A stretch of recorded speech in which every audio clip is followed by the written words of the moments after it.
Where Naledi residents are marching to the local police station this afternoon. The community is aggrieved after the lack of education on food safety. This follows the death of 2 boys from suspected food poisoning on Wednesday.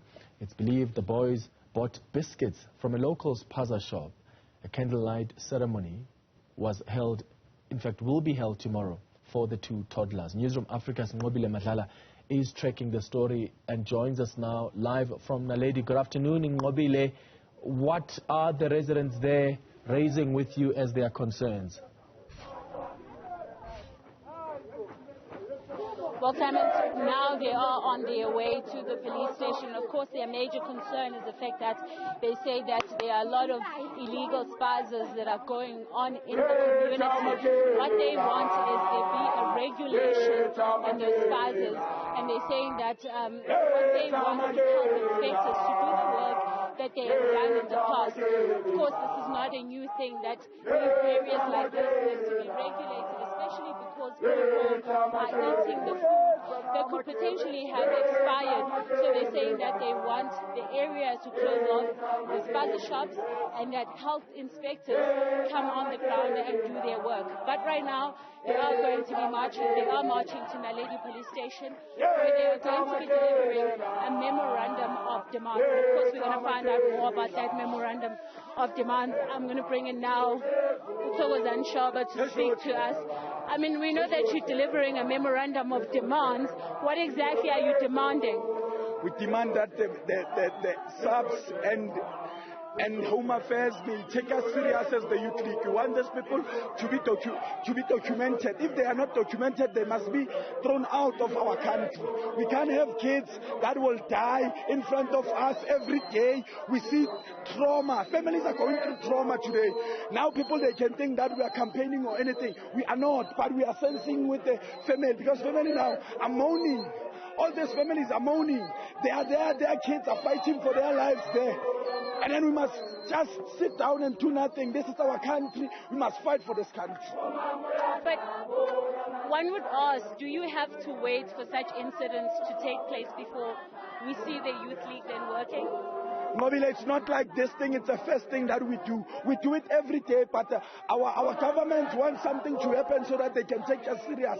Now we all have you here, media guys and everyone else, because children have died. This, if it must be a sacrifice for them so that we can fight for this country and have a better country, let it be. But we won't allow these kids to rest for nothing. And how are the families feeling at this point?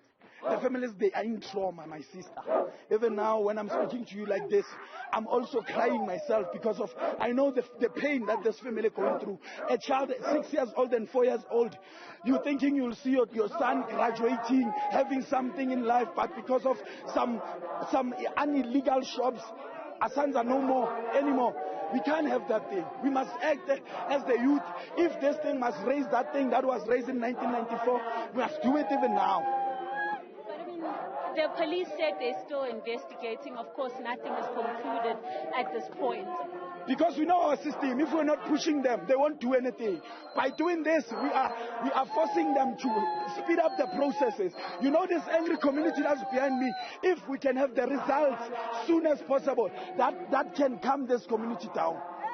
If we can have the results speedy, we speak to the Minister of Health and everybody who's in that health department to step up.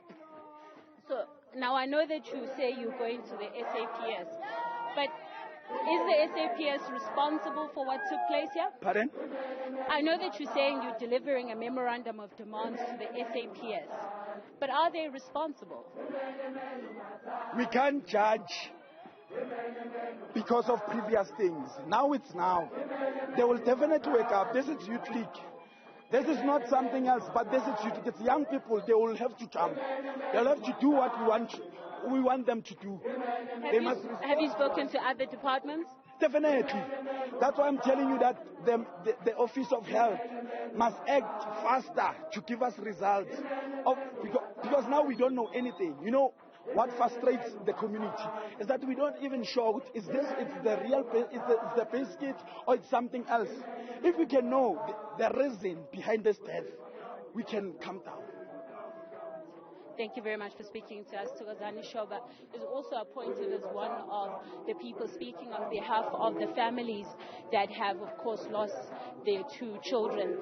And what you see behind me is the Youth League, as well as some community members that have also come to sort of show their dissatisfaction. They're on their way to the police station.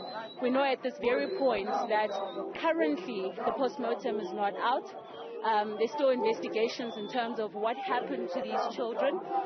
So those investigations are still ongoing. We have checked with the SAPS and have said that postmortem results are still being waited for at this very moment. All right, Nqobile Madlala, live to us from Naledi in Soweto. Thank you for that update.